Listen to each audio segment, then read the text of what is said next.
Madam Speaker, I'd first like to ask our Speaker, Nancy Pelosi, for introducing this important resolution.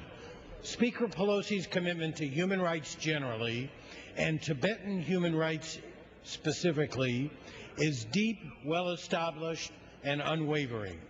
For 2 decades in Congress, from her earliest days as a junior member to her current position as Speaker, she has used her powerful voice to speak on behalf of the Tibetan people. The bipartisan delegation that she recently led to Dharamsala to meet with the Dalai Lama and her authorship of this resolution demonstrate her continuing dedication on the Tibetan issue. I am, and all of us in this body should be, grateful for her leadership. China's response to Tibetan protests over the last month has been tragically predictable. For half a century, the Tibetan people have struggled under the repressive policies of the Chinese authorities, and sadly, the current crackdown is only the most recent example of Beijing's mistreatment of Tibetans.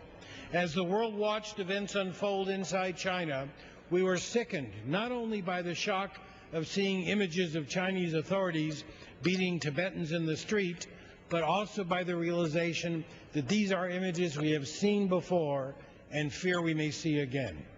It was this legacy of repression that caused Tibetan monks to take to the streets on March 10th to peacefully protest Beijing's ongoing denial of religious, cultural, and human rights for the Tibetan people.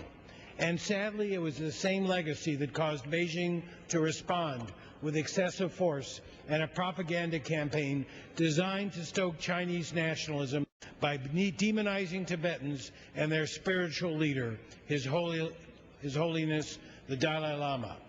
If China wishes to be viewed by the world as a truly responsible power, it must put an immediate end to its short-sighted policies towards Tibet, which are morally reprehensible, irresponsible, and dangerous. Beijing cannot credibly claim that it seeks genuine reconciliation with the Tibetan people when its policies forced Buddhist monks to denounce their allegiance to the Dalai Lama, deny educational and economic opportunities to Tibetans, and threaten Tibetan culture by encouraging an overwhelming influx of Han Chinese migrants into Tibetan areas. This resolution not only condemns Beijing's crackdown on Tibetan protesters, it also urges China to begin to move away from its policy of repression and incitement of ethnic tensions. The resolution calls on Beijing to allow international monitors to assess the situation in Tibetan areas in China and ensure that those injured in the protests receive adequate medical treatment. In addition, the resolution urges Beijing to hold direct and results-based discussions with the Dalai Lama in order to come to a resolution of the Tibetan issue, one that respects Chinese territorial integrity and sovereignty, but at the same time provides genuine religious and cultural authority for Tibetans.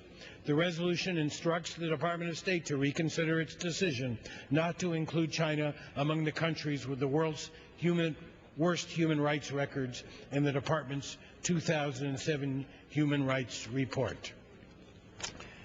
At this point, I would like, once again, Madam Speaker, to thank Speaker Pelosi for introducing this important resolution, which I strongly support, and ask my colleagues to do the same. I reserve the balance of my time.